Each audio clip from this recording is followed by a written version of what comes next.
everyone, and welcome back. As always, I'm your girl, Candy Washington. So before we dive into today's episode, which is breaking down all of the late-breaking news from Real Housewives of Potomac, from Candiace being pregnant to Robyn being fired, to even more going on with other people in the world of Bravo, it's going down. Who else has been fired and not returning? So before we dive in, go ahead and like, subscribe, and share.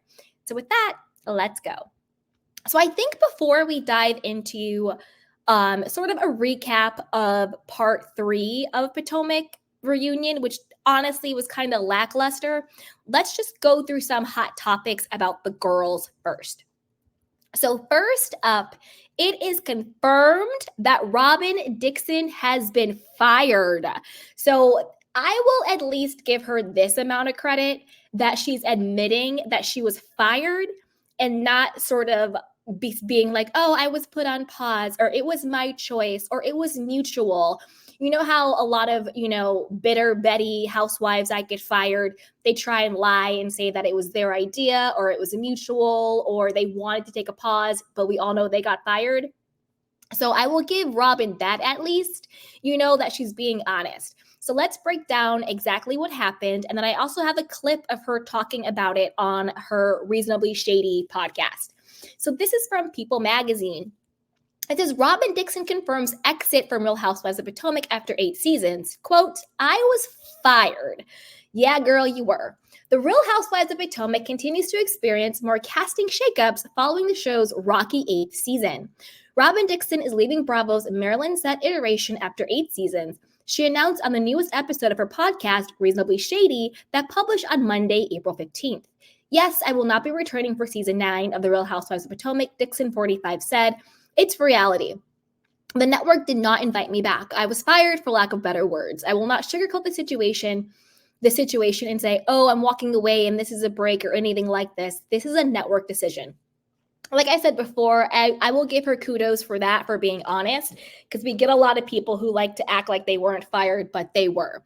And side note, I'm not referring to Candiace Dillard-Bassett because I actually think that it was her choice to take a step back. And we'll get to her great news that I think played a part into it later.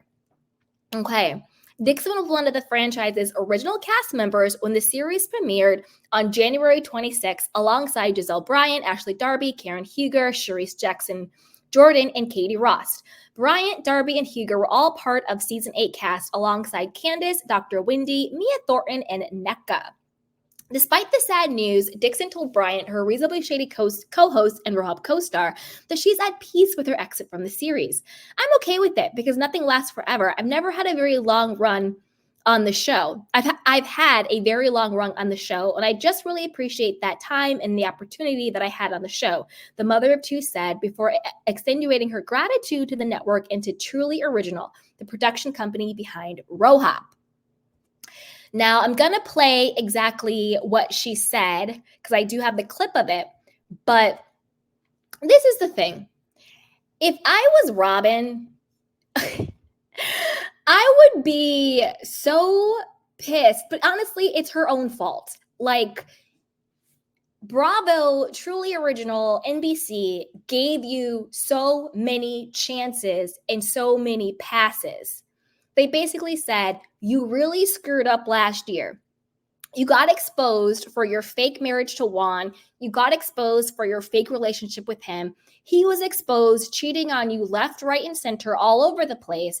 And instead of bringing that to the show for a storyline, which is what we are paying you for, you kept it a secret and you actively and strategically attacked your other co-stars to the point of making up lies about them and their husbands and their families to deflect and defer from what actually is going on in your own real life.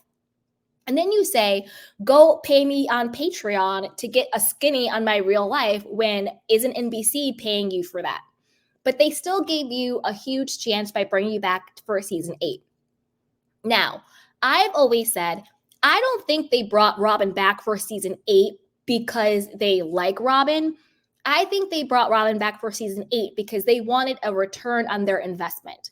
Now that Robyn and Juan had so much in the news, you know, about him being fired, about the essay charges at the university with the student, you know, about Canada Girl and him with the laundromat with these other women, and is the marriage real or fake? All this juicy stuff going on.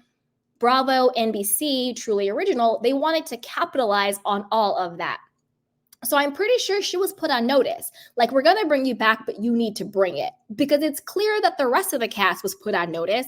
That's why you had Giselle for the first time in her life being like, let's have an intervention with Robyn and talk about Juan. And you could tell it was so scripted and so set up, because Giselle was like, I'm not about to lose this bag over you, Robyn. So if they want me to come at you, I'm going to come at you. But I'm going to do it in the most non-coming at you way ever, because I don't really want to do this, but I want to keep my bag and I want to keep my spot on the show.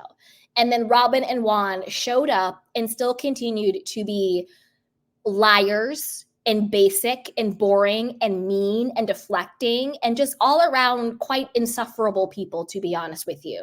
It was no longer, Robyn was just mean and miserable and just insufferable to watch. Juan just oozed disdain and disinterest and just an attitude. And like, the thing is, both Robyn and Juan sort of had this above it all attitude. Like, why do you care? I don't care. Stop coming after me, blah, blah, blah, blah, blah, blah. And it's just like, why do you have this holier than thou attitude when y'all are the biggest fakes and phonies on the freaking show? You know, at least other people are bringing their realness to the show, and y'all are the biggest fakes and phonies. And then come to the reunion, Robyn must have known she was getting fired. Juan didn't even show up to the reunion. You knew she was getting fired after that. And then she still didn't concede or take accountability or be honest about anything. But then she had the audacity, and it was literally like so hard to watch. Then she had the audacity to question anybody else during the reunion. Like, oh, to Candiace and Chris. Oh, so the screenshots of like your peen, those weren't real. Those were Photoshopped. Like, shut up, Robyn. You literally said you went through Juan's phone and it was erased. But yeah, and you had no questions about that. That wasn't, you don't check Juan, you don't push back, you don't have any qualms when it comes to Juan literally being community peen at this point, but yet you want to go after Candiace and Chris? Like, so anytime Robyn tried to hold anybody accountable, it was so cringy and insufferable. Even with Ashley and Michael, when Robyn was talking about Ashley and Michael not being divorced. Well, what does Michael think? Does he just not care? He's just okay with you guys pretending? Like, are you talking to Michael or are you talking to Juan? Because quiet as kept, Juan is closer to Michael than he is to you, Robyn. In every sense of the word, in my humble opinion, allegedly, for entertainment purposes only. You know what I'm saying? So anytime Robyn tried to hold anybody accountable, it was just the most wackest, most bizarre, most irritating, most nauseating thing I have seen in a very long time. So Robyn, I am happy you're fired. I'm not happy in the sense of reveling in somebody's demise or somebody not getting a bag or money to support their family. I'm happy in the sense only from the perspective of you are no longer entertaining when you are on a television show that is meant to entertain. That's it. Not on a personal, like, your finances and being able to provide. I would never be happy for somebody not having economic resources for their family. So when I say I'm happy she's fired, I don't mean it in that way. I just mean it in if I'm going to watch a television show that's supposed to be reality, I want to be entertained. I want it to be, I want it at least to be reality in the sense that it's believable. It doesn't have to be real because people are allowed to have their real lives and also just be personas. That's fine. But when it comes to the point of you're deliberately lying and then and then on top of that, you are actively plotting against other people to the demise and the detriment of their families, that's when I have a problem with it. So bye, Robyn. Bye, bye, bye. But let's listen to her talk about it on the Reasonably Shady podcast. Will not be returning to season 9 of The Real Housewives of Potomac. Hear you say it out your mouth, like it's like killing my heart right now. And I obviously I know this information, but like to hear you say it, right? It's reality. Oh. It's reality. The network did not invite me back. I was fired, for lack of better words. And I will not, sugarcoat the situation and say, oh, I am walking away and this is a break or anything like this. This was a network decision. And I'm okay with it because nothing lasts forever. And I know, I had a very long run on the show. Yes. 8 seasons is a long time. 8 seasons for sure.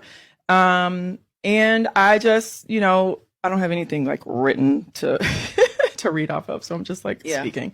And I just really appreciate the time and the opportunity that I had on the show. Yeah. And, I just want to say thank you to the network, Bravo, Truly Original, the production company, the executives there, the people who gave me the opportunity to be on the show, who saw something in me. In 2015, I think, was that when we filmed season 1? Yeah, I think so, because it premiered in 2016. The people who saw something in me and thought that they, wanted me to be a part of their network, their show, their platform, and to share my story and my life, my family, my trials and tribulations, my ups and downs, and, the beautiful friendships that I have on the show. So first of all, thank you to the network and the executives. Thank you to all of the producers, all of the crew that we've worked with. Thank you to the fans, of course, who've watched us from day one, especially our day oneers, who, when Bravo announced The Real Housewives of Potomac was coming on and they saw, this weird city, They're like, what's Potomac? Yeah, they're like, why do we want to watch this? And they said, well, let's give it a chance. And they watched it. They loved it. They grew with us. They told their friends who told their friends. And, they loved us or hated us, whatever it would be, but they watched us. Yes. Yeah. But I do want to. I had enough of her voice. Sorry, guys. I had to cut the clip. I had to cut it. It was enough. But you heard it from Robert's mouth herself. She has been fired from the show and she's leaving. Now, where I will give her grace, like I said, I'm happy that she's admitting that she left. But I also like the fact that if we learn anything from people like Anna Marie, who leaves the show, or Elisa Renna, who's fired from the show, I like that she's not bashing the network and she's not bashing production. Because a lot of times when they get fired, they start to bash everybody and bash their co-stars. It's better to do it this way, to be honest that you got fired, to leave humbly, because then maybe you can be brought back, whether for Ultimate Girls Trip or a friend of, or after a pause, right? So at least she's doing it that way. But to be honest with you, bye, Robyn. Don't let the door hit you on the way out or the good Lord split you. It is all good. Bye-bye. Go take care of Juan. Keep Ashley's name, or keep Candiace's name out of your mouth. Keep Chris's name out of your mouth. Keep Karen's name out of your mouth. And go, don't care, and be dry and funky and unbothered off our screens. So, bye, Robyn. But I want to know what you guys think. Put it down below. Are you going to miss Robert next season? But even beyond that, who do you think should be brought back next season? Or do you think it's time for a complete reboot? I think it's time for a complete reboot. Candiace is leaving. Robyn is fired. Nneka is fired. We're going to get into that. That's our next story. Karen, I think, needs to maybe go to some type of AA program. And I mean that seriously. Getting multiple DUIs, it's not funny. And Karen's the only person I would want to tune in for. So I don't know what you guys think. Put it down below. But before you do that, be sure to like, subscribe, and share. So our next story is Nneka is allegedly fired. So as we know, Robyn is fired. Candiace Dillard is out. She is pregnant, which is super, super exciting news. So yeah, let's talk about Nneka. Now, this is from the Jasmine brand. Now, the Jasmine brand was also one of the first outlets to break the fact that Robyn was fired. They broke that story around March 25th. So now they're saying that newbie Nneka is also fired. It says the Jasmine brand exclusive reports that Nneka Ahim has allegedly been fired from the Real Housewives of Potomac after her first season. She is now allegedly the third person from season 8 who will not be returning for season 9. On Monday, April 15th, Robyn Dixon announced on her Reasonably Shady podcast that she was also fired from the Bravo series. We touched on that. The Jasmine brand exclusively reported that she was not returning after joining the show in its first season. Candiace Fired, who joined Rohop in season 3, also announced last month she is leaving the show. For much of Nneka's first season, she battled with fellow Nigerian Wendy Osefo and claimed Wendy Osefo's mother was allegedly a witch and submitted her name to a shrine. The two agreed to move forward and coexist on the final part of Rohop's reunion that aired on Sunday night, April 14th. Fans also saw her adjust to Potomac life as she moved into a new home, and she and her husband attempted to have a child. Now, what are your thoughts on her alleged firing? Okay, I'm going to break it down on where I think Nneka went wrong. So the first part where I think Nneka went wrong is that she trusted Ashley. I don't know if she didn't watch the show. I don't know if she just went in wanting to be a part of the cool girls, but I don't know why she trusted Ashley when Ashley brought her the article about Wendy and her family and her mother and her religion and all of that. I personally would not trust someone who was bringing me some gossip then for me to make some type of statement on it that they can then go take and use against me or use it to use against somebody else, but basically get me in the middle of it. So that was her first, fault. Second, her second fault was she made this season about, and honestly, and this might be an unpopular opinion, but I actually blame Wendy more for keeping the whole Oshu shrine, mother is a witch, Nigerian versus Nigerian storyline going. I actually blame Wendy more than I blame Nneka. Because if you actually watch the season, Nneka tried to make amends multiple times, and Wendy was just all over the place. 1 minute, she's like, well, you can come to this party. The next minute, well, I don't want to talk to you. I don't forgive you. It was just all over the place. And I do think Nneka realized, you know what? I shouldn't have brought this to the show. I apologize. Can we move forward? Because in my opinion, I do think Wendy was jealous of Nneka.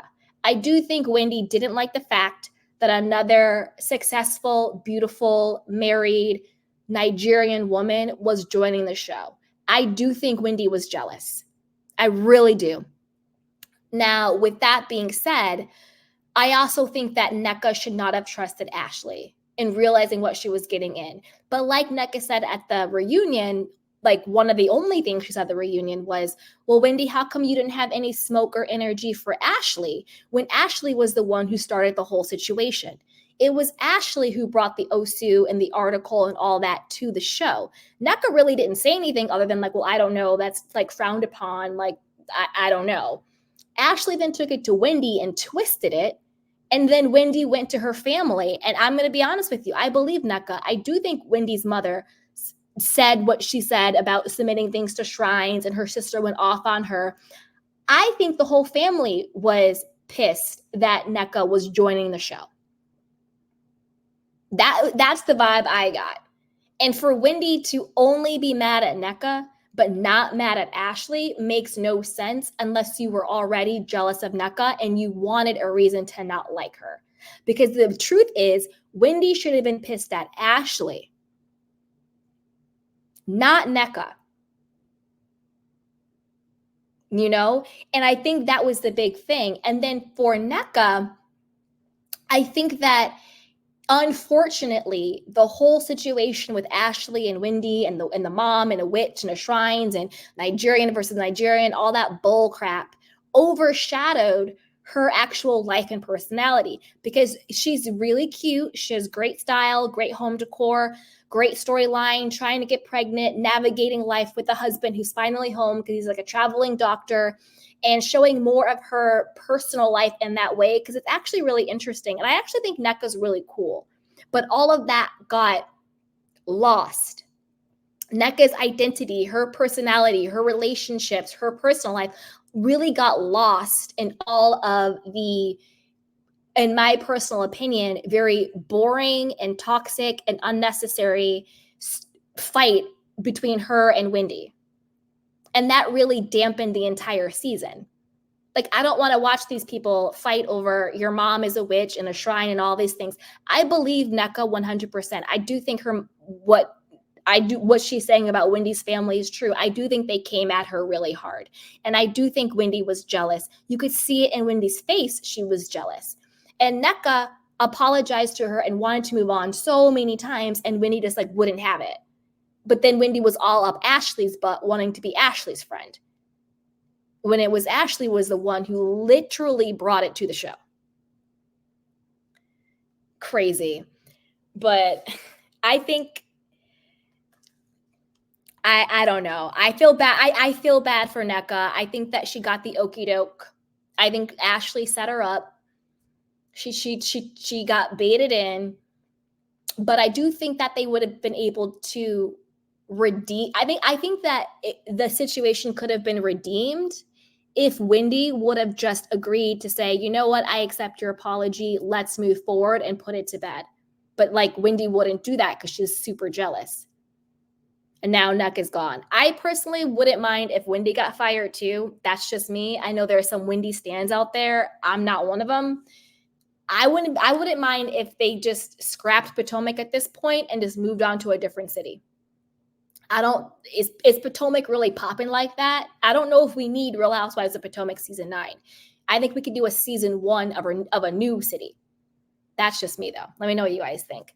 So yeah, let me know. What do you think is the future of Potomac? What do you think? Who should come back and who shouldn't? And who do you blame for Nneka's demise? Do you think it was her own fault?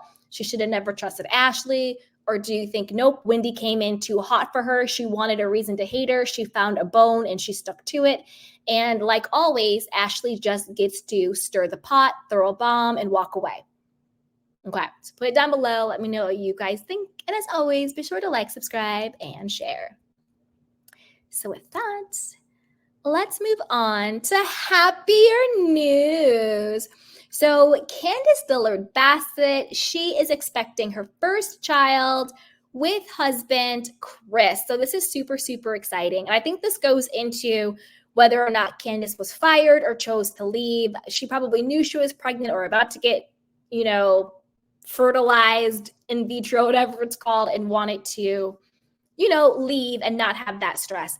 I think her leaving the show was smart on so many levels. I think the first level, it was smart from a physical, mental, emotional, spiritual, maybe even financial level. It was smart for her to leave the show because the show has gotten so toxic and just so bad that it's almost better not to be associated than to be associated. Like, I think at some point it would do her career a disservice to be a housewife with everything that Candiace has going on with her. And before we get into her pregnancy news, everyone's always talking about like, oh, the colorism conversation, blah, blah, blah, blah. You guys know how I feel about that. I don't really see it. And I think the current situation with Candiace kind of like even proves that more about the whole colorism conversation. Because there's literally like hashtag, boycott Roja. People are so against Robyn, so against Giselle, so against Ashley, calling them out. The collective isn't protecting them because they're lighter skinned. The collective is really coming more on Candiace's behalf and really rallying against her. So if it's this huge like collective colorism, that wouldn't really be happening. And then also, because a part of Candiace's whole thing was like, and the audience doesn't like me because I'm darker than them. That's not true either. It was because of your personality. You just yourself was unlikable. Nothing to do with the color of your skin, Candiace. And now that she has become more likable, oh, sorry, that's my laundry. But now that she has become more likable, she's gotten so much more fan support. And then also on top of that, I was thinking about that. Of all the women on the cast, Candiace has had the most, from a career perspective, she has had the most opportunities, the biggest glow up. She has been doing the best. So if it was all about color, then how come Candiace, out of all the light-skinned ones, is doing the best? She's had the most career success. She's had TV shows, she's had movies, she's touring, she has all types of opportunities. Like, her career has boomed more than any of these women. Giselle, I don't know what Giselle's job is. I mean, they have the podcast Reasonably Shady, but other than that, what does Giselle do? What opportunities has she gotten? I can't really think of any. Robyn had her embezzled hats. I don't know even what that was, a Shopify store. I don't even know what that is anymore. Sure, she has the podcast. Now she's trying to open up like some beauty franchise. Who knows what's going on with that? Ashley, what has Ashley done? The weird athleisure collection she's doing with Giselle, who everybody clowns their fashion. That's basically like nothing. That's another Sheen by Sheree. Like that, like what opportunities has she gotten, right? So I just think it's really telling that Candiace, of all of the women, has really come out on top. And I think that's a testament to her growth. I think she's grown the most of all the women who's needed to grow. You know, Robyn and Giselle and Ashley are still stuck in their weird, I will never be accountable for anything in the world, and I'll just sit here in my mean, miserable energy. They haven't grown, but she has. So I'm excited for Candiace, and I'm excited that she's, moving forward. My thing to Candiace would be still work on your self-esteem, because for as much as she was going after the other women, energetically underneath all of it, it still seemed like she just really wanted Ashley and Giselle and Robyn to like be her friend, to like her. And Candiace, get your validation from yourself, from within, from whatever higher power you believe in, and keep it popping. Don't need validation from women who will never like you, not because of who you are as a person, because of who you are as a person, not in a bad way, but in a good way, because they see your light, they see in your shine, and they're jealous and it disturbs them. So stop wanting these women's validation, because it's still clear she wants to be friends with these women, and these women will never like you. Not because of your skin, but because of your shine. And that's something I really want Candiace to understand. But anyway, congratulations, Candiace and Chris. You guys, they're expecting their first child, which is super exciting. Chris looks really happy. Candiace is glowing. So this is from Entertainment Tonight. Candiace Bassett is upgrading from cryangles to baby wipes. The star, who is 37, exclusively tells Entertainment Tonight she's expecting her first child with husband Chris Bassett, who is 46. I'm about 13 weeks, so just into the second trimester. It's been weird, but it's also really wonderful, I think, to keep it to ourselves to this point. Candiace shares, our immediate family knows. My mom, I told my mom on her birthday in February. My dad knows. Chris's parents know. My siblings know. And that is my core, my best friend group. But outside of that, it's just been like kind of quietly just growing a bun. The Drive Back singer documented some of her journey to motherhood on the Bravo series, filming counseling sessions with fertility specialists and the prep work for the in vitro fertilization, IVF. The couple's baby to be came from one of the embryos they froze 2 years ago. I think we were both kind of content to have them just sit there until my cutoff date, Candiace confesses, referencing the window Chris gave her to bleep or get off the pot when it came to babies. She needed to be pregnant by the time he turned 50. But then I got the itch, she says. So I'm really happy for Candiace. I think this is the, hey, Gossip News. Yeah, you can send me the tea you found about NECA. DM me on Instagram. Or yeah, DM me on Instagram, because that way I can see it now.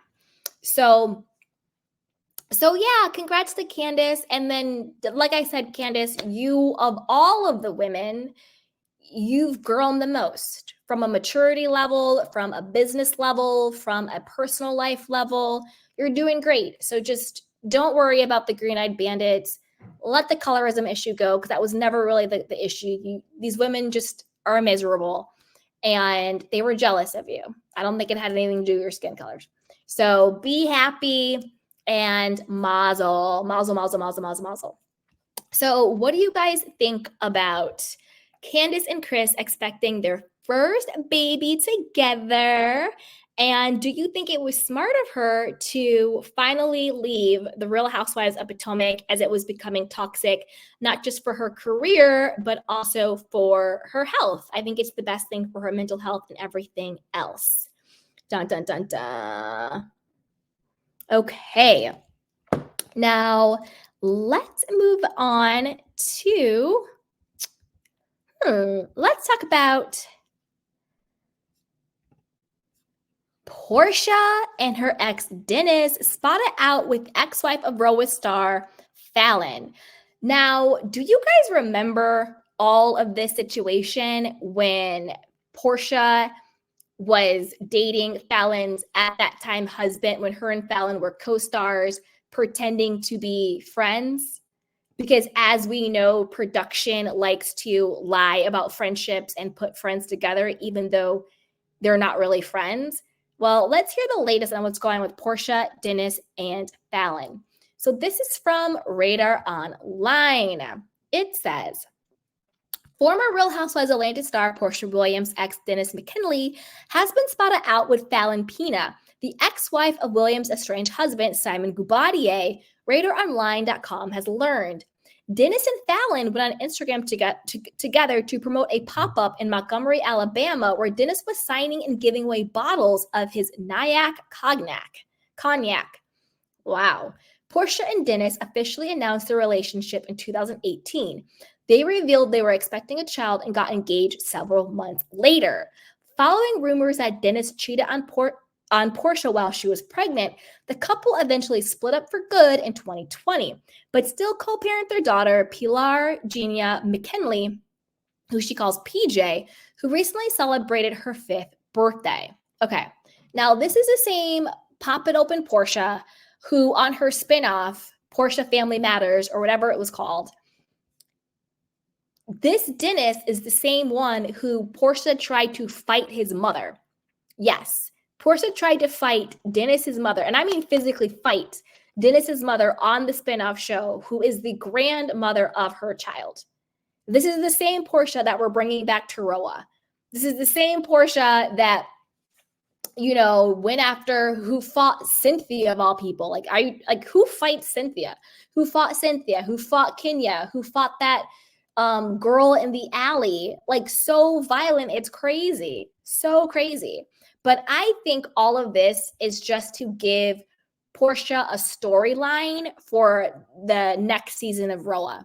Like, all of a sudden, Dennis is hanging out with Fallon, who is Simon's ex. I think Fallon is probably trying to get back on the show. I think Dennis wants to be on the show for his hot dog company. I don't know what's going on with that. I don't know if it's still going on. Was there fraud? Was there not fraud? Hot mess. We know Simon has been exposed, all alleged, but you know the deal, for his fraud. You know, apparently might be deported and doing credit card fraud and identity theft and all this crazy things going on. It's just fraud after fraud after fraud. But apparently that's what Bravo likes. Apparently that's what they want. They're looking for people who are violent fraudsters because that's all they're casting and that's all they're rewarding, apparently. So Fallon was married to Simon from 2019 to 2021. Porsha and Simon got engaged in May 2021 and married a year later. While they have long maintained that the whirlwind romance began after Simon's marriage to Fallon, who was Porsha's friend at the time, had ended, Porsha's cousin has claimed that she and Simon began the relationship while he was still married to Fallon. And they did. I mean, he was still married to Fallon. And Porsha was on Instagram saying that she was engaged to him. So that's Pop It Open. Porsha was fully engaged to a married man who was married, if she doesn't want to say friend, co-star, who she was pretending to be friends with on the show. She was in this woman's face. She was in this woman's home, doing all of that. And then a couple of weeks later, she's on Instagram saying that she's engaged to this woman's husband.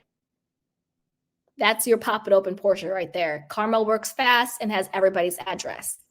As Radar Online previously reported, Porsha filed for divorce from Simon on February 22nd after 15 months of marriage, after she learned about his criminal history and questionable immigration. Please.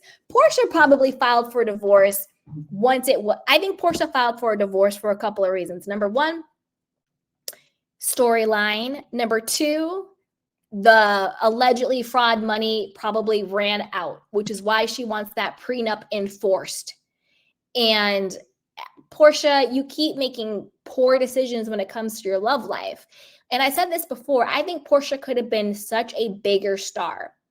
She lost me as a person who was into her when she did the whole I'm engaged to my co-star's husband and I don't care, when she was a part of the plot to call Candy Burris a sexual assault person, like, oh, she's gonna drug her and do things to her in her basement. Like, girl, you knew that was a lie and you still said it. You can blame it on Phaedra all you want, but you brought the bone to the show because you wanted to. Like, you know, Porsha might be dumb, but she's not stupid. You know, she lost me with all of that stuff. So I think Porsha is her own worst enemy. Even though she's not my cup of tea or she's not my cup of peach juice, she does have a big following. She was on Dish Nation. She is beautiful, this, that, and the third. People are into her. I think she could have been a much bigger star if she didn't do all of the weird shenanigans she did, like being super violent, picking horrible men, you know, quitting on Dish Nation, not following through with Roa, like all of that stuff. I think she could have had a much bigger star power than she does. But then also karma, you know, the way you treat people, the energy you put out comes back to you. So there's that. So I think she divorced him for storyline. And I think whatever alleged fraudulent money he had is gone. I think he probably sold her a bill of goods. She walked into Fallon's house. She wanted the house. She wanted the money. She wanted the car. She wanted the life. And then once she got it, she realized the emperor has no clothes and this is a house of cards and all isn't what it seems. You know? So there's that. Wife shows up the news reports of husband's alleged immigration fraud and what appeared to be an imminent threat of deportation were shocking and affected wife's mental and emotional well-being, her lawyer wrote. None of this information was ever disclosed by husband to wife, despite wife having previously inquired about husband's immigration status and criminal history. This is another thing. I'm not saying that men who lie are criminals like all the time, but if the person you choose to be with has corruptible morals, as in he is a man who is married to a woman and he chooses to propose to you while being married to this woman, while letting this woman, you know, they have children and extended family and all of this stuff, knowing that you and this woman have a history together. Maybe you're not best friends, but you are coworkers. So if that man is willing to dog the hell out of this other woman, why would you think he wouldn't dog the hell out of you? Don't you think he's lying to Fallon? Don't you think you know what I'm saying? It's always the person who thinks, well, I'm different, I'm special, he won't do it to me. Yeah, right. You the way you get him is how you lose him, or whatever the saying is. You know, it's like, again, it's almost like Ariana with Tom Sandoval. She thought she was so cool. I was born cool. Ugh, and all that crap. And then he turned around and did it to you because people are who they are. But you want to be delusional and think you're different and you're special. But when you get in bed with the snake, you get bit by the snake. But you knew who you got in bed with. So for Porsha now to act like I had no idea he was this horrible person. Well, the fact that he's even with you, the way he got with you, proves he's a horrible person. You know, it's like if you see a dog biting somebody else and then you take that dog home and the dog bites you, why are you shocked? It's the dog's nature to bite and you knew it was a biter. So I really don't have any sympathy for Porsha when it comes to this. And I really think it's a sad state where it's like, this is the storyline and the juice that these networks are looking for. Let's bring her back. There's fraud, there's cheating, there's divorce, there's drama, there's allegations. Like, this is what they're feeding us to consume. So then we're hooked to this crap because it's a bunch of crap, to be honest. Anyway, and that's not from a judgment. I'm right here eating the crap, spilling the crap, talking to the crap with you guys. So I take full accountability. I am a part of the crap too. I'm talking about it too. I'm watching it too. I'm reporting on it too. So that's not from a place of judgment because I'm right here with everybody else with the crap. I'm just self-aware enough to be honest about it. Okay. Since learning of the husband's checkered immigration history and status, wife began to question everything that she initially believed to be true as it relates to her husband's character, immigration, business dealings, etc., and began to uncover additional information that husband failed to disclose to wife. Petitioner did not wish to remain married to a stranger and filed for divorce. Again, Porsha, you're lying. And I'm going to tell you how we know you're lying, Porsha. Remember back when everything was breaking with like Fallon and Porsha and Simon? I was reporting on the fact that Simon Gubaudier was a fraud. If I knew all the way back then that he was a fraud, you're going to tell me Porsha didn't know? Shout out to Tisa Tells. She has totally blown up her YouTube channel. She was reporting every day, about 10 times a day, about how much of a fraud Simon was. She had Fallon on her show. It was being reported everywhere. So if we know Simon's a fraud and we don't actually know Simon, you're going to tell me Porsha didn't know he was a fraud? In my opinion, I think Porsha knew he was a fraud, but she didn't care as long as the money was there. But once the money dried up, and then now she has this opportunity to go back to Roa, now she wants to act like she had no idea. How did you have no idea? Every single blog was talking about how Simon was a fraud.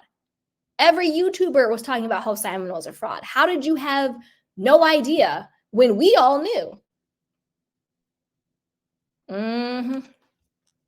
Simons denied the allegations, claiming in court papers that he has been a permanent resident since 1990 and is not at risk of deportation.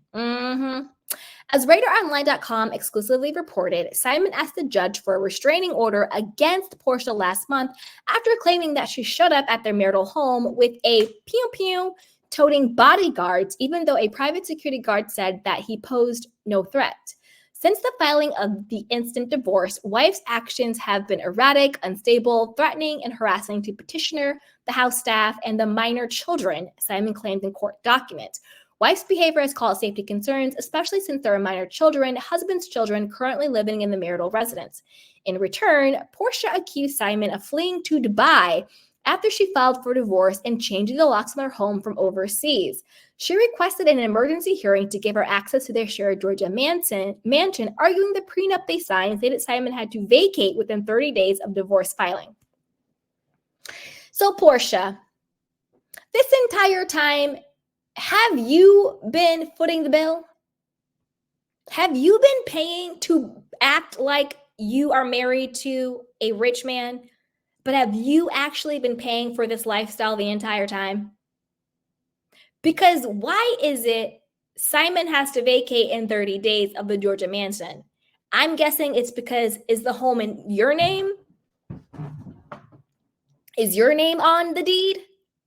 Because you and Simon are, I guess you guys are legally married, but this seems real quicker than freaking Ariana and Tom, and they weren't even married living in the same home. Took them over a year to figure their stuff out. He only had 30 days. Is only your name on the deed? I feel like Porsha has been footing the bill for their entire lifestyle. You know what I mean? And it's all now coming to head. And he flew to Dubai because he knew he was about to be deported from the United States. He didn't want them to get the clink on and send him back to wherever the hell he came from. So he went to Dubai because at least in Dubai, he can be free. He's probably hanging out with the girls from Dubai over there. Who knows? Watch out. Watch out. But Porsha, Karma knows everybody's address. I knew she was always like violent and a liar, but just on a very human woman gut level, the way she so blatantly disrespected Fallon was so disgusting to me. I could never rock with her again. I obviously don't know Fallon or anything like that, but just from like a human level, you don't have to publicly humiliate, dehumanize, and disrespect another woman like she's done something to you, when the fact is you're having sex with and you are engaged to her husband. The way Porsha was acting was like Fallon did something to her. And I don't care what situation Simon and Fallon had going on. I don't care. I don't care if they were unhappy. I don't care if she was cheating or he was cheating. I don't care. I don't. It does not matter. Doesn't matter. The way Porsha treated that woman was disgusting. They didn't have to be best friends. It's human decency. And it goes back to just basic decency. It's never what you do, it's always how you do it. And just the way she was so arrogant and so disrespectful. And then it turned out Fallon was pregnant at the time. Whether it's Simon's baby or not, who cares? She's still a pregnant woman dealing with the stuff she's dealing with. And you are so publicly disrespecting her. That's so gross and disgusting. Let's pretend Porsha really thought Simon was the love of her life. I don't think she did. I think she thought he had money. I actually think it's twofold. I think Porsha thought Simon had money and she wanted to be about that life. And two, I think it's even deeper than that. I think that she saw Fallon. Fallon's beautiful. Fallon had this life that she wanted with these cars, with this husband, with all of this money, and it all looks very shiny and nice. And I think that Porsha's ego, toxic ego, got such a kick and such a boost out of stealing a man from a woman like Fallon. I think it made her feel better about herself. I think even more so than thinking Simon had money, I think with with women, I'm going to be specific here. I'm not being sexist. I'm just talking about women. I think sometimes with women, happens with men too, but I think more so with women, if you have a deep hole in your sense of self and your self-worth and your self-esteem, you will fill that darkness by thinking that you stole somebody else's shine. And for as beautiful and talented and pop it open Porsha is, you have to have a deep hole within your sense of self to treat another woman that way. Because even if you thought Simon was the love of your life, you didn't have to dog her out the way you dogged her out. She could have very privately said, this is really messy. Like, and I mean, like, not on Instagram, because they were all over the place, like what, right? She could have went to Fallon privately and said, listen, I know this is really messy. This isn't who I am. I know it sounds cliche, but we happen to fall in love. I know you guys aren't happy. Let's figure out a way to do this that shows you respect. And I am so sorry that this is happening. But let's figure out a way for everyone to be happy. But the way Porsha did it was so disgusting, and that's why she's getting her karma and her comeuppance. Yes, Fallon was pregnant. Because remember, it was the whole question about the paternity. Like, was it Simon's baby or was it Fallon's best friend? I forgot what his name was that she ended up marrying, but now I think they're like divorced or got engaged to. That was a whole nother thing. I forgot what her best friend name is, but I don't think that Fallon and the best friend were ever, they did like a VH1 show, like couples therapy, and they did like a YouTube channel together. But I stand by this. Again, this is alleged. His mother actually co-signed what I said, because this happened years ago when Fallon came out. I wasn't even doing this type of YouTube, and I was on Kim Pyers as like a person who called in. And I said, I don't think that Fallon and her friend are romantic. I think they're best friends, but I think that she asked him to pretend to be her romantic interest so that she could do the YouTube and she could claim him as the father of her child. When in reality, I don't think that's true. And the mother came on Kim Pyers' channel and said, yeah, whatever that last caller, I think she's right. And that was me. I don't think that Fallon and her friend were actually ever together. I think that was her good Judy, like her good friend. You know what I mean? I'm not going to speak on his sexuality unless he speaks on it. So, because that's not my place. but that's what it seemed more like. That was like her good Judy, and he was being like a really good friend to her. And so they were doing like the YouTubes and, you know, other reality shows, but it never seemed like it was real. And there was always the rumor that Fallon was dating some athlete and that he may have been the father of her child and was subsidizing her life and all of that stuff. So there's all that going on. But regardless of what was going on with Fallon in her love life, what Porsha did was still so gross and disgusting. And karma always comes back to bite you. So I think a couple of things is going on with this. Number one, I think that Fallon might want to be back on Roa. I think Porsha is looking for more storyline. I think Dennis might want to be back on Roa because, as we've seen with the men, they love their 15 minutes of fame just like the girls do. So who knows? I mean, it would be quite the twist of fate if Fallon and Dennis got together. The petty side of me would love it. Like, I would eat every single bit of this up if Fallon and Dennis got together. Like, the absolute petty in me would like love this. It would be chef's kiss. But the other side of me, just everybody, can we just like cut the cord and be good? So let me know what you guys think. Put it down below. Do you think that this is just storyline and ploy for the upcoming season of Roa? Or do you think this is genuine, that Fallon and Dennis really are just randomly hanging out together? And what do you think about Porsha? I don't think she's a victim. I think she knew exactly what she got. And like they always say, you get what you pay for. So you knew Simon was a dog. You knew he was a liar. You knew he didn't respect women. You knew he was a fraud.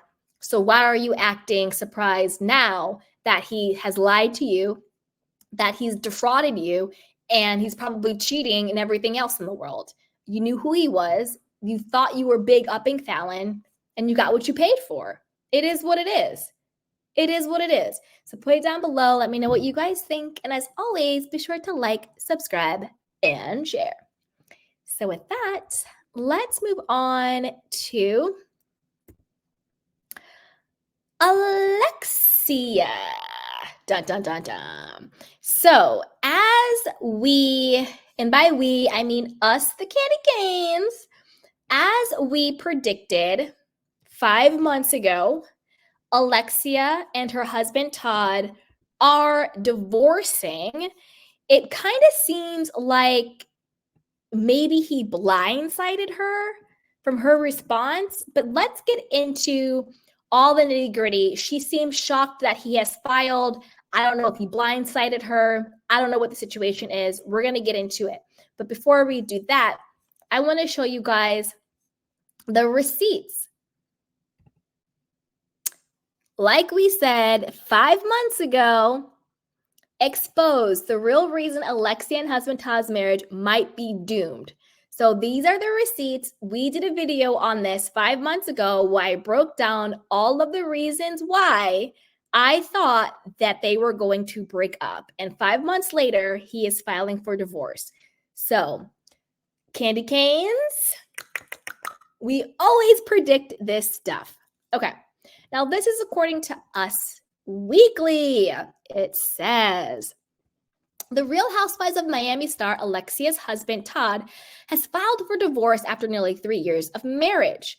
Us Weekly confirmed that Todd submitted the paperwork on Thursday, April 11th in Florida. Alexia, 56, and Todd have not publicly addressed the split.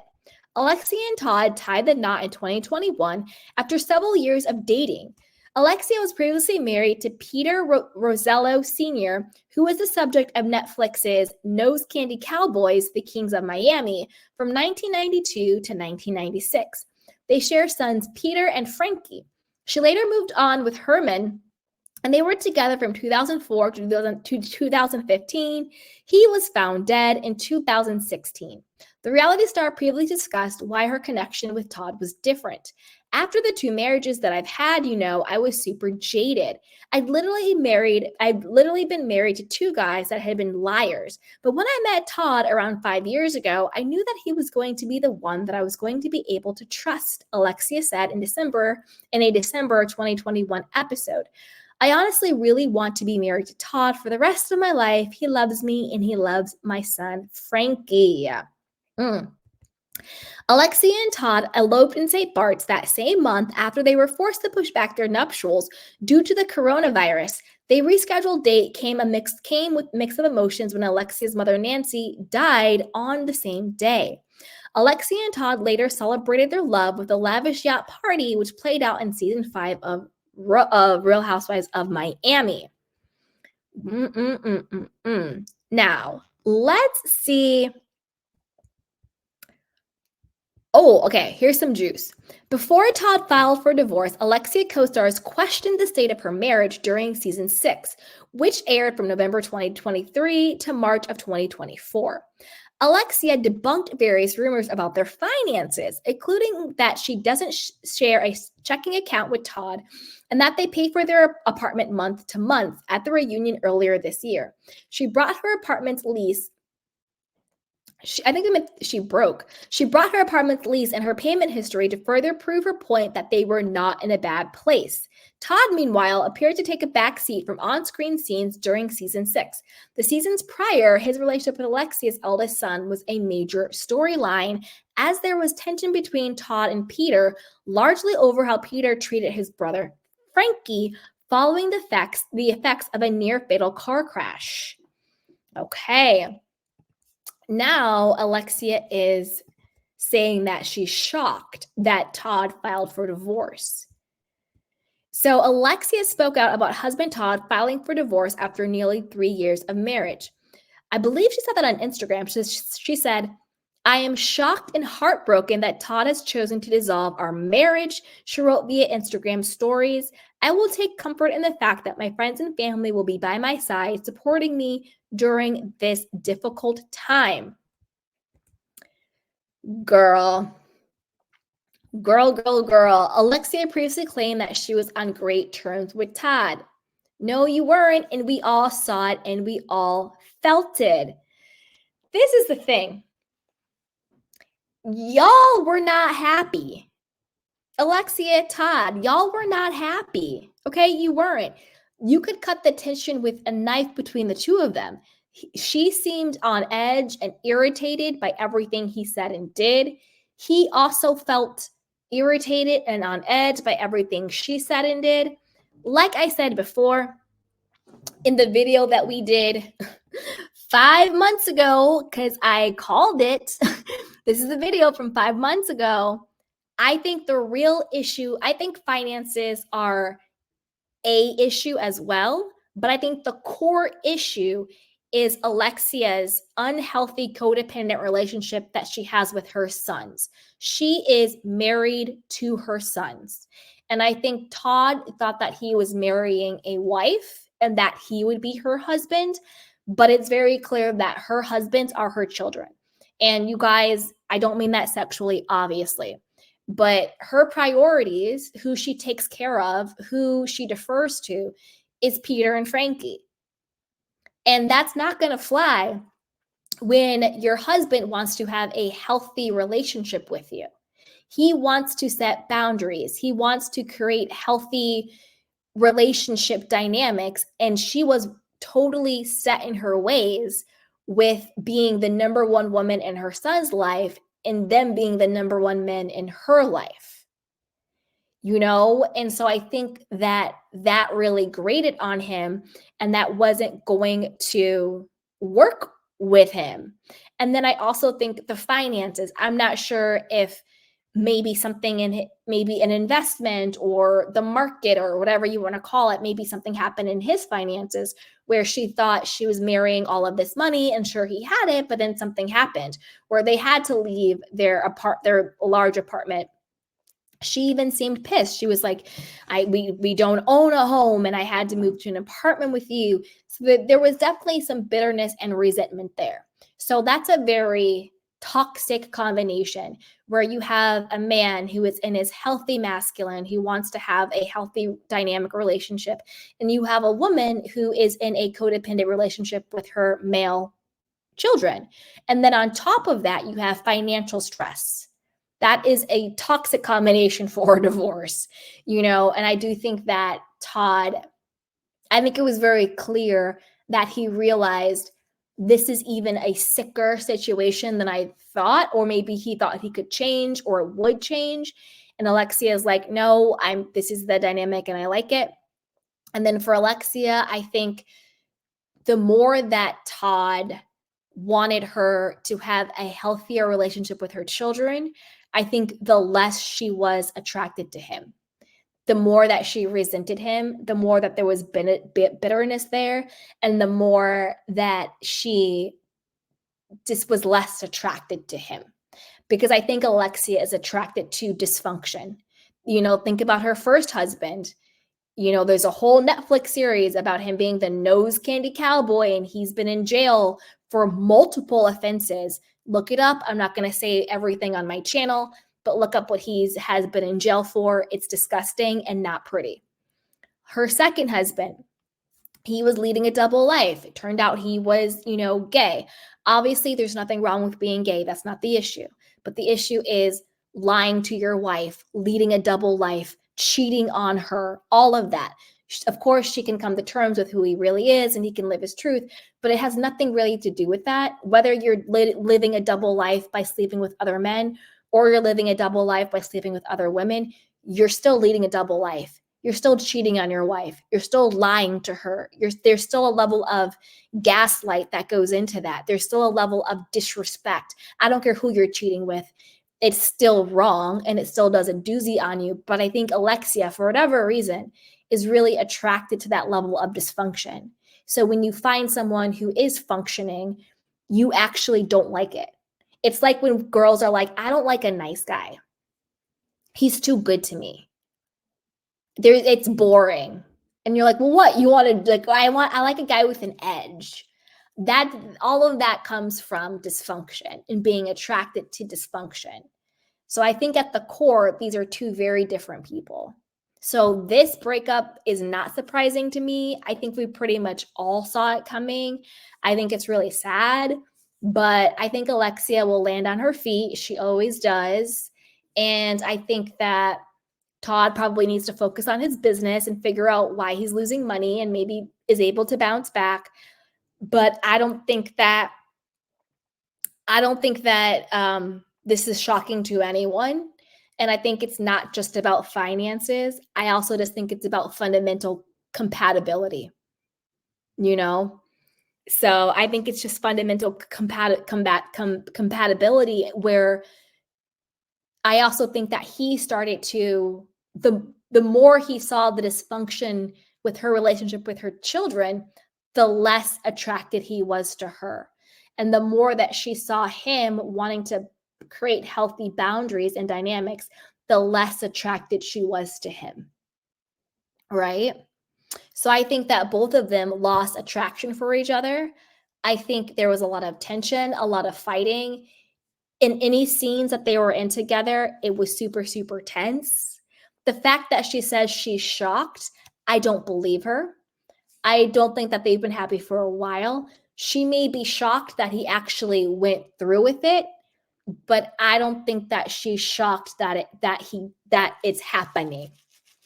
Those are two different things. I'm shocked you actually got divorced, but I'm not shocked that you want to be divorced, right? So maybe those are two different things. So I think that this will be a lot to unpack. Hopefully, not hopefully in like a weird way, but I think we'll see it, with the next season of Real Housewives of Miami and how everything unfolds. So we'll see. We'll see. We know that bitter Betty, Adriana, is in the corner somewhere, super happy, which is kind of weird and sad. Like Adriana rubs me the wrong way now because I get it. She was pissed about, Alexia and Marisol coming for her boyfriend. Is he married? Is he not? Blah, blah, blah. But Alexia's deep-rooted jealousy and just bitterness, it's too much. It gets to a point where it's just you were on the side of righteousness. They should not have come for your boyfriend. That got exposed. They were apologetic. They stopped. It gets to the point where it's you were on the side of right, but you took it too far and you need to let it go. You know what I mean?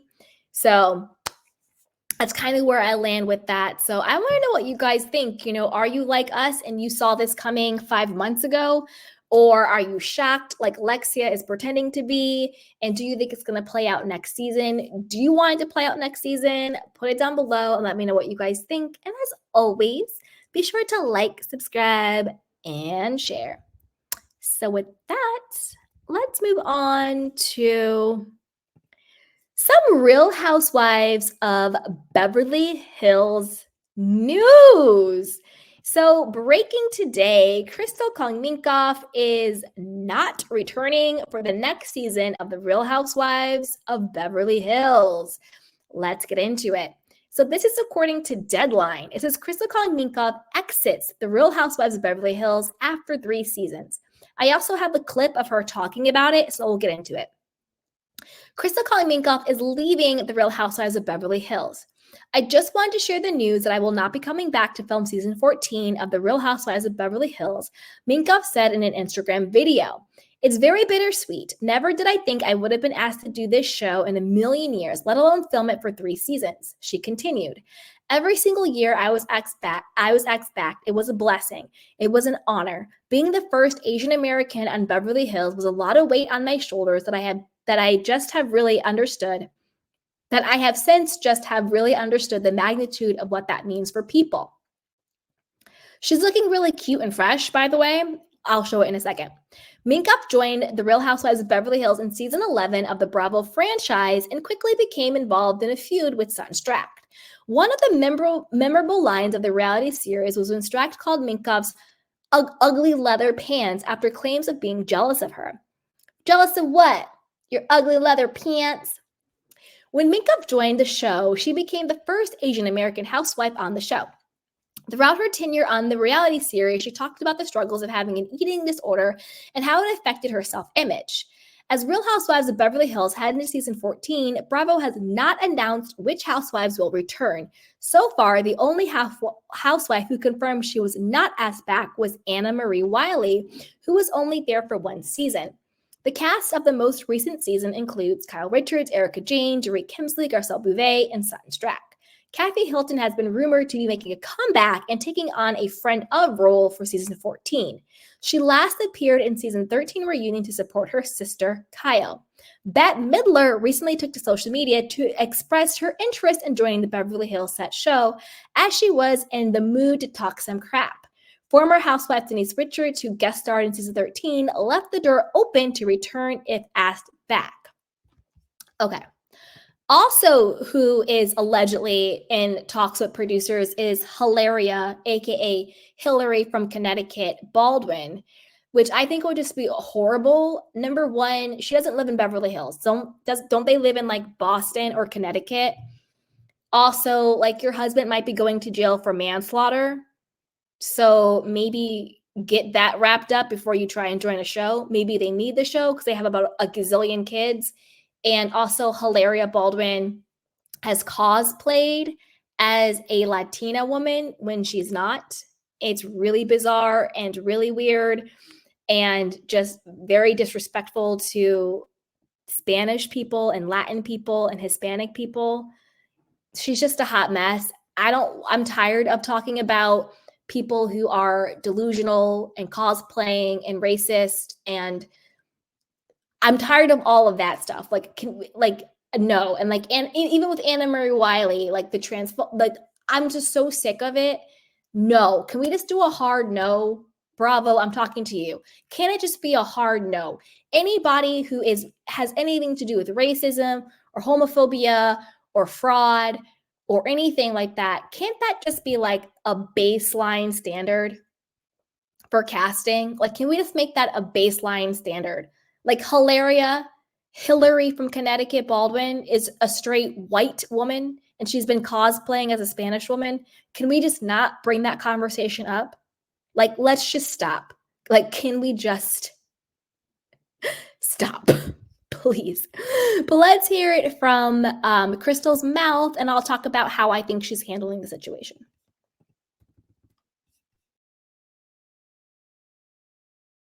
So I just wanted to share the news that I will not be coming back to film season 14 of Real Housewives of Beverly Hills. It's very bittersweet. Never did I think I would have been asked to do the show in a million years, let alone film it for 3 seasons. Every single year I was asked back. It was a blessing. It was an honor.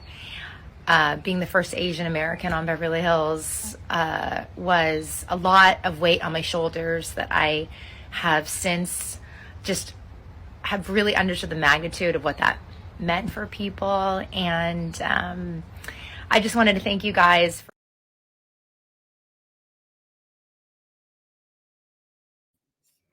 Now, that is the way you do it. You know, it's like a lot of times with the housewives, I'm looking at you, Anna Marie, I'm looking at you, Lisa Rinna. When they get fired, they want to lie and be like, I'm taking a break. It was a mutual, we mutually decided not to renew our contract. No, you got fired and you're not returning and you got let go. Just be humble about it. I like that Crystal isn't being bitter. She's not blaming anybody. She's full of gratitude and humility. And this is the way you do it. Because number one, you still want to be bookable for other jobs. And when you burn the whole house down like Anna Marie did, who is going to want to book her for anything else? Not just like Bravo, but who's going to want to book her? She's a train wreck. Her and her husband are coming out, talking out of both sides of their faces, lying and getting caught in lies, looking crazy as hell. Who's going to want to book that? This is how you stay bookable. And then this is how you are able to like come back. Unlike a Brandi Glanville or a Leah McSweeney or what's her name?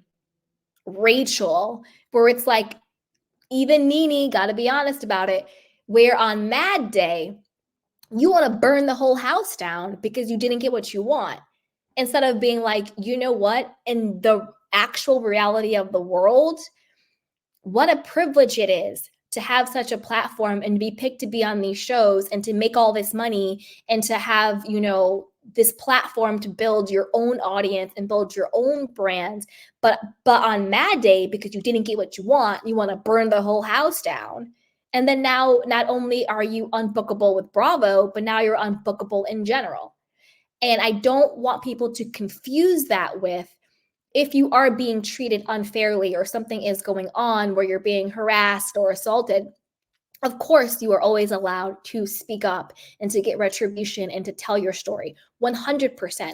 But to be honest with you, 99% of these reality stars who are all up in arms and all pissed off about being fired and want to do lawsuits and saying everything was this and everything was that, it's not really because they feel that they were victims of something. It's because they're pissed they're no longer getting their way and their egos are bruised, which makes it worse for when it happens to not just reality stars, but regular people or other just people in general, where it's like, well, wait a minute, I was fired, you know, wrongful termination, or there was racism, or there was this and that, or there was coercion. It makes it so much harder for those real situations. But a lot of reality TV people, and I'll just speak on them because that's what we talk about mostly on this channel, they want to pop off and talk about how everything is unfair and they can't believe they were fired and it's favoritism, it's just that and the third, because it's Mad Day and they're not getting the favor that they usually get, you know? So Natasha says, was she fired? Yeah, of course Crystal was fired. Yeah, of course. Of course she was fired. That was the whole announcement. Yeah, she wasn't asked back, 100%. If they would have asked her back, she would have come back, 100%. I think the only one who, out of the people we're talking about today, we talked about So Nneka is allegedly fired. Robyn Dixon fired. Candiace Dillard, I think, left on her own accord. And now Crystal, was fired. But I think this goes into a question I want to put to you guys and what you guys think about this. Do we think production kind of had it out for Crystal? Like, a lot of her life either wasn't shot or it wasn't shown. And she almost seemed to always have, since day one, Crystal always felt like a friend of. She never really felt like a part of the cast. And I've always been conflicted on, is she not giving or are they not showing? There's always been a part of me where I'm like, I don't know why, but it just seemed like production just kind of had it out for Crystal. I don't know if it's because the first 2 years, because it's her third year on the show, the first 2 years, maybe because of Kyle, how close Kyle was to production and how much Kyle hated Crystal. As we know, Kyle's favorite producer left the show, I think maybe last year or the year before, after the whole Rinna thing happened. So I don't know. But I always kind of felt like I couldn't tell. I couldn't tell if it was Crystal not giving or if it was production not showing. I never knew. I couldn't tell. So I want to know what you guys think. Do you think the fact that Crystal always seemed like a friend of, and it always seemed like a big part of her life was just missing, do you think it was because she just wasn't giving good footage? She wasn't actually showing the side of her Beverly Hills rich wife life? Or do you think it was production kind of purposely editing her out or editing her in such a way where she just always seemed to be like a B player, not fully a cast member, but more of just like friend of? So I kind of want to know what you guys think about that. I'm not really sure, because I do think that production was kind of shady to Crystal. And you might think, well, why would they do that? I have a conspiracy theory. Let me know what y'all think. Okay. This is my conspiracy theory on Crystal and production. Yes, the whole Kyle hating Crystal, and maybe Kyle had some pull because, as we know, Kyle likes to be a producer herself. So maybe there's a bit of that. But I also think it might be because, as we know, and no shade to production, but calling a thing, production doesn't always do their due diligence when they do casting. They don't really know the people's backgrounds. They don't really know what everybody truly has going on, or the meaning or the magnitude of what they actually have going on, right? So I think when they cast Crystal, I don't think they really understood the meaning and the magnitude of the coconut water. And follow me with this, you guys, because this is a candy cane hat on conspiracy theory. But rock with me on this. I don't think they truly understood the magnitude of the coconut water company that Crystal, let me look up the name of it. Hold on. Crystal Kong Mink Off coconut water. Okay. So according to Distractify, Crystal's coconut water brand is worth $100 million. That's what she said during the reunion. Whether that is true or not, who knows? Who knows? But that's what she's saying it's worth. Now, let me see what's the name of the coconut company. It is called, one second, you guys. I wasn't going to do this theory, but we're doing it now. It's called Enjoy Real Cocoa, or whatever it's called. Yeah, it's called Real Cocoa. Real Cocoa. She said it's worth $100 million. Let's just pretend that's true. Maybe that's a ballpark, whatever it is, right? Maybe let's say that's true. I don't think production, casting, Bravo, NBC, Shed Media did their due diligence to understand the actual net worth amount of Crystal's coconut company, how much money it was making, right? And you might be like, well, Candy, why does that matter? Why would production care? Why would they be mad that Crystal has a coconut water company? I'll tell you why.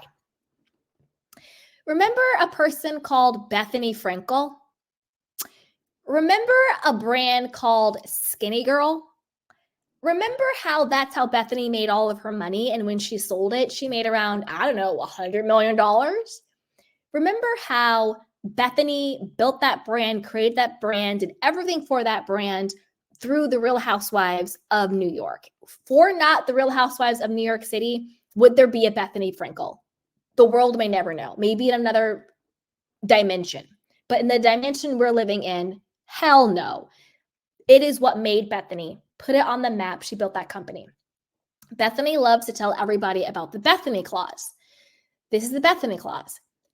Since Skinny Girl went so huge and she made so much money off of it, but she never had to share any of that money with Bravo or NBC, even though that is the platform that basically gave her free advertising to millions upon millions upon millions of people, right?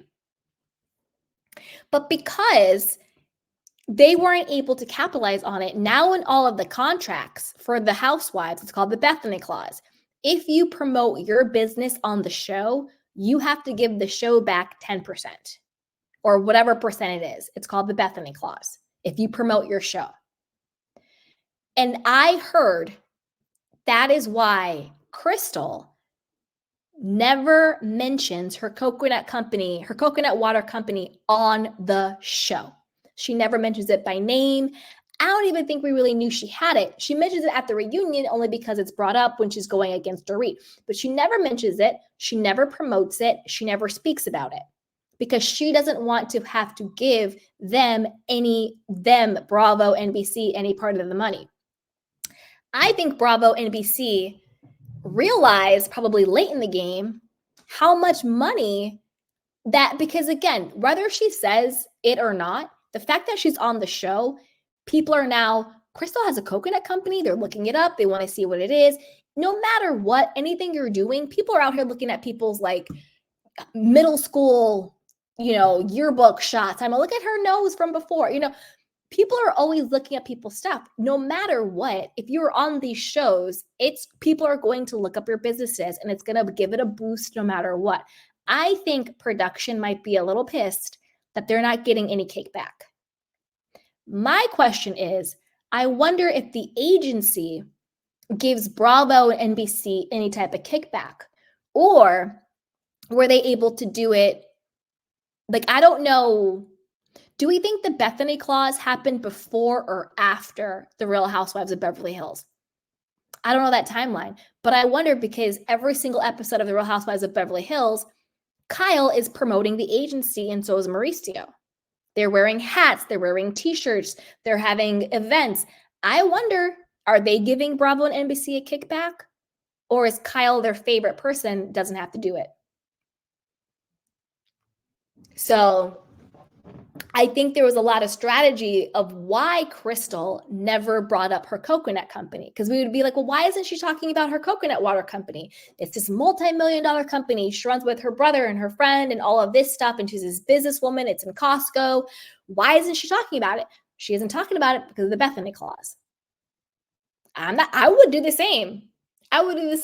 Why would I talk about it and have to give them something when by the sheer fact I'm on the show, people are going to look me up. They're going to look it up. Just because I'm on the show, people are going to Google you and see what you're connected to, see what you're doing. And so no matter what, you're going to still get that free advertising, whether you talk about it or not, by simply being on the show. So who knows? But that's my theory. I think that they're pissed that she's not sharing that $100 million.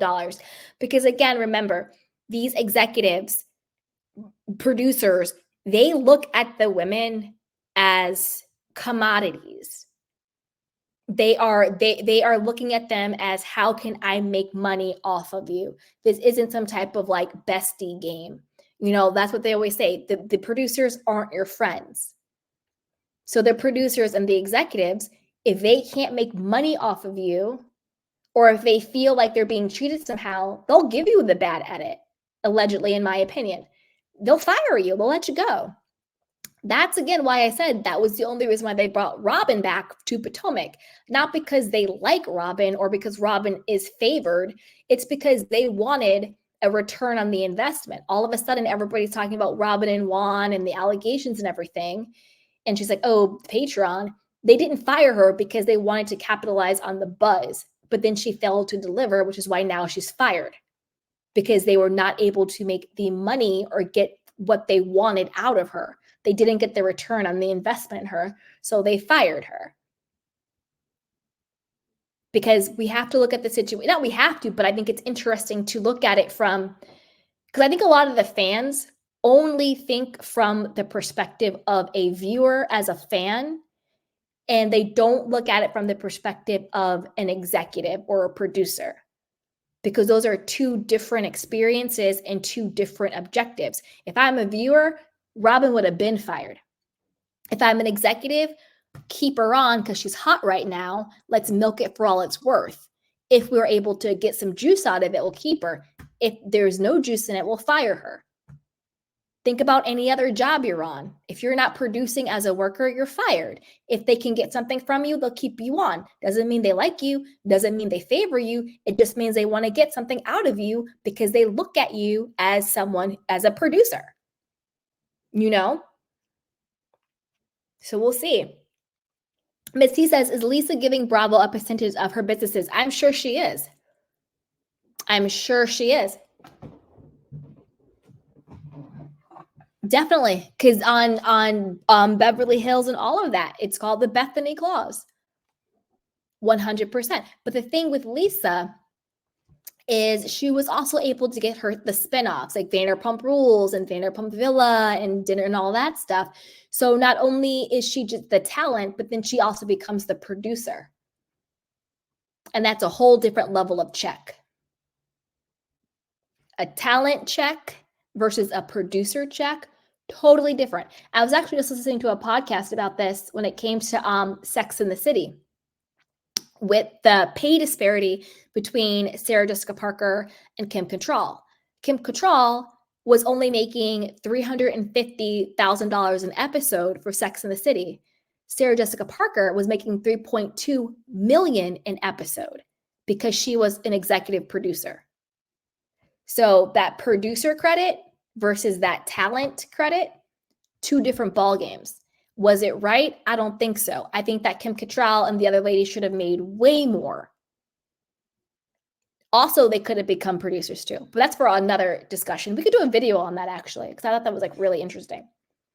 Anyway, there is that.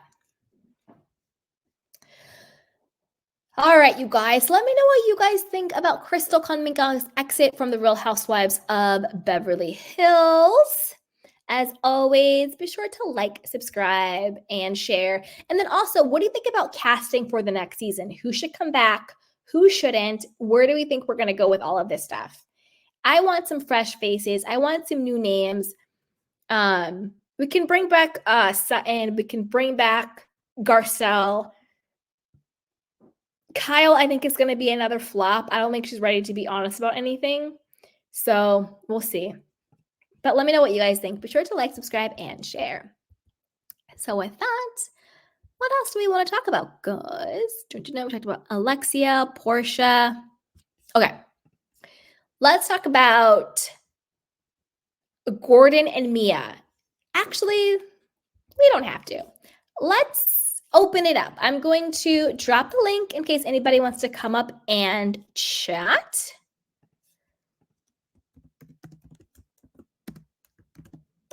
I've been talking for a while.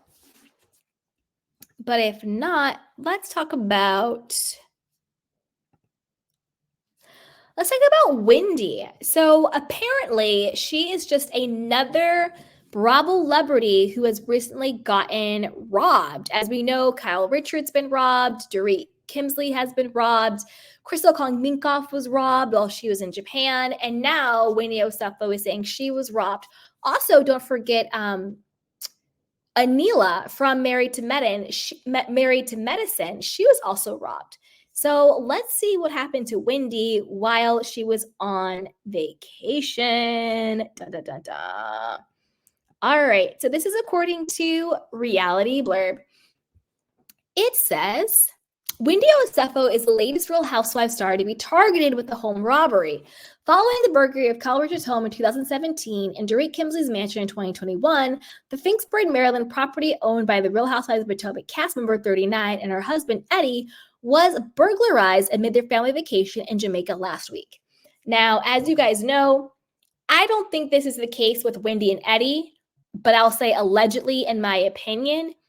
Do I think that the burglaries with Kyle's house and Dorit's house were legit? In my opinion, I don't. They seemed very, very sketchy. They seemed very staged. Seemed like an insurance scam to me, but that's just my opinion. Take it with a grain of salt. That's just what I think. Okay. My family and I are devastated and feel violated by this intrusion. We thank God no one was home, so for that we feel very blessed. Material things can always be replaced, Wendy told TMZ in a statement on April 12th. According to the report, a spokesperson for the Carroll County Sheriff's Office revealed that the robbery was reported on Sunday, but they couldn't share any specific details about the items that were stolen because the investigation is ongoing. That said, a source close to the situation confirmed that many of Wendy's designer's bag, including a number of Birkins and her jewelry, were stolen. As Real Housewives fans may have seen, Wendy took to her Instagram page last Thursday to share a slideshow of photos of herself and her family, including Eddie and their 3 kids, Carter, Cruz, and Cameron, enjoying the beach and the pool at the Azul Beach Resort where they were staying in Negril. This is the thing. You never post in real time. Like, do they have no home training?